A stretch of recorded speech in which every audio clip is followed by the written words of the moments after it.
네, 더불어민주당이 허위 조작 보도에 대해서 징벌적 손해배상제를 도입하기로 했습니다. 언론단체들은 이에 대해서 좀 다른 목소리를 내고 있는데요. 자, 오늘 2부에서 차례로 두 입장 들어보겠습니다. 먼저 더불어민주당 언론개혁 특위 간사를 맡고 있는 노종면 의원 만나보겠습니다. 어서 오세요. 네, 안녕하세요. 노종면입니다. 간략하게 정리하려면 허위 조작 보도에 대해서 징벌적 손해배상제를 도입을 하는데 손해배상의 상한도 두지 않고 배액으로 손해배상을 하도록 한다. 이런 내용인가요? 정리를 하면? 상한이 없다는 얘기가 어디서 나오는지 모르겠는데 저희가 설계하는 제도가 상한이 없으면 지금도 상한이 없어요. 네. 네, 그거는 아주 특별한 경우 중대한 피해가 정말 중하다고 법원이 판단하면 지금도 가중의 한계를 두지 않고 있습니다. 아마 법원 근데 내부의 양형 기준을 보면 그 얘기가 나온 게 이전에 이제 그 징벌적 손배제 얘기가 처음에 나왔을 때 최대 5배 뭐 이런 이야기가 좀 나왔는데 그거하고 비교 속에서 아마 그 얘기가 나오는 것 같은데요. 그러니까 배액을 그 당시보다 조금 더 실질적으로 할 수 있는 방안을 고민하는 것은 맞는데요. 그런 구조에서 크게 벗어나지는 않고 근데 무엇보다 어떤 배까지면 뭐 100배까지라도 10배까지라도 한계는 있는 거잖아요. 이론적으로는 그렇죠. 예, 그걸 뭐 100배까지 하겠다는 게 아니라 지금 설계한 기준을 오독하고 계시고요. 그걸 아무리 설명해도 이미 상한이 없다라는 그런 프레임에 갇혀버린 것 같아요. 언론이. 그래요? 이 작은 사안을 놓고 보더라도 이 구체 사안을 놓고 보더라도 어떤 사안에 접근해가는 방식에 어떤 문제가 있으면 바꿔야 되잖아요. 수정을 해야 되잖아요. 설명을 해도 안 바꿔요. 상한이 없다라는 보도는 다 틀렸어요. 다 틀렸다? 그게 맞으려면 지금도 상한이 없는 거예요. 그런데 아무튼 그러면 정리를 하면 상한이 있다 없다를 통해서 만약에 이게 허위 조작 보도라고 한다면 네. 손해배상을 물리는데 무겁게 한도라고 하는 것들은 어차피 재판부가 판단할 것이고 그렇죠. 네. 이렇게 정리하면 되는 거죠. 그렇죠. 기본적인 기준을 제시하는 것은 당연히 수치를 제시하는 방식으로 할 겁니다. 자, 그러면 하나하나 좀 일단 허위 조작 보도의 개념을 어떻게 정리하고 어떤 판단 준거로 삼느냐가 가장 핵심적인 문제잖아요. 네. 어떻게 정리를 해야 되는 겁니까? 지난 금요일 그리고 이전에도 쭉 설명을 해왔습니다만은 자료를 뭐 나름대로는 충실하게 내고 설명해도 약 90분에 걸쳐서 기자들과 일문일답 방식으로 했는데 90분 동안? 네. 네. 대전제가 첫 출발이 허위 보도와 허위 조작 보도의 구별이었어요. 그런데 일부 뭐 상당수의 보도가 허위와 허위 조작을 구분하지 않고 보도를 하더라고요. 그날의 설명회를 전달할 때도. 그러면 그 이제 고의성 여부입니까? 그렇죠. 고의 중과실 여부. 그게 있는 상태에서 이루어진 허위 보도. 우리가 얘기하는 단순한 오보. 이른바 오보. 네. 네. 그 오보에는 고의적인 오보도 있고 정말 단순한 실수도 있잖아요. 그렇죠. 그 오보와 허위 조작 보도를 구별하겠다라는 거예요. 네. 그래서 허위 조작 보도라 함은 고의 또는 중대한 과실이 있는 경우. 그런데 또 보도들 보면 상당수가 중대한 과실과 단순 과실을 구별하지 않고 있어요. 자, 그러면 고의성 여부는 어떻게 확인할 수 있을까요? 고의성 여부를 확인하기가 매우 어렵기 때문에 일부에서는 아예 언론사가 고의 없음을 입증해야 한다라는 일괄 입증 책임 전환 그런 주장을 하기도 해요. 그런데 저희가 설계하는 방향은 그건 아닙니다. 예. 기본적으로 고의적인 허위 조작 보도에 의해서 내가 피해를 당했다고 주장하시는 분이 그걸 입증해야 돼요. 기본적으로는. 근데 그게 어렵기도 하고 그렇죠. 또 일부 경우에 있어서는 언론사가 입증해야 되는 책임을 부과받을 때가 있어요. 예를 들면 했던 오보를 또 했어요. 예. 그러면은 고의를 의심하는 것이 상식이죠. 예, 그건 그렇죠. 예, 그건 그렇죠라고 할 만한 그러한 경우들을 입증 책임의 전환 요건으로 규정하겠다는 중과실은? 거예요. 중과실도 마찬가지예요. 그래요? 예를 들어서 오보했다라는 것을 우리는 알 것을 기대하잖아요. 예.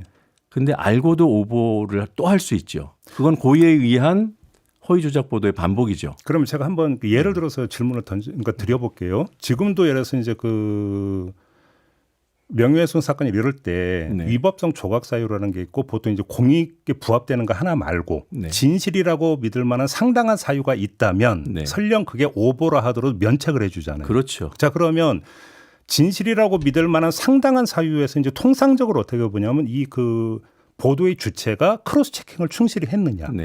이걸 이제 사실 가장 기본적인 어떤 체크 포인트로 놓거든요. 네. 근데 그러면 크로스 체크를 제대로 안 하고 일방의 얘기만 듣고 보도를 했는데 그게 허위였다. 이러면 중과실이 되는 겁니까? 그 중과실이냐 일반 과실이냐 그 경계가 네. 어디에 교과서에 나와 있는 게 아니잖아요. 그럼 이건 그 법원이 판단하는 케이스 거잖아요. 바이 케이스로 그렇죠. 재판부의 판단에 맡기겠다. 그럼요. 그거는 기본적인 우리 법 체계 속에서 네. 고의, 중대한 과실, 일반 과실을 법원이 판단토록 하고 있습니다. 거기에 대해서 이 법이 새롭게 규정하는 건 아니에요. 그래요. 네.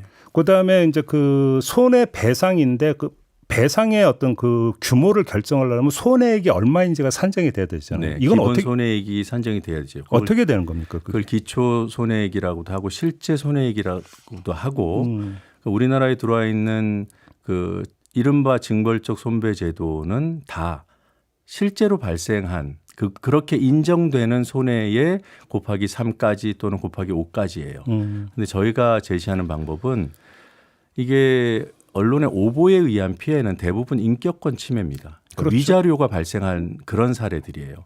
물론 이제 재산상의 손해가 있는 경우도 있을 수 있죠. 뭐 회사 문 닫은 경우도 네. 있고 하죠. 네. 예. 그런데 일반적으로 우리가 짐작할 수 있는 그리고 인정할 수 있는 그러한 오보에 의한 정신적인 피해, 위자료 이 부분을 기본적으로 인정해 주자라는 그러한 장치를 넣는 겁니다.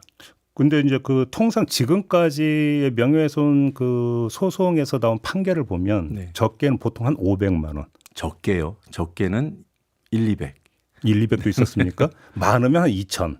그러니까 제 기억으로는 네. 물론 정확하지는 않습니다만 근데 여기서 그러면 이제 재판부가 어떤 건 500이고 어떤 건 2천이냐는 사실은 기준이 누가 봐도 객관적인 건 아니었거든요. 네. 그렇기 때문에 손해액을 어떻게 산정하는지가 가장 기초가 되는 건데 이거를 그러면 기본 손해액인가요? 개념이? 네.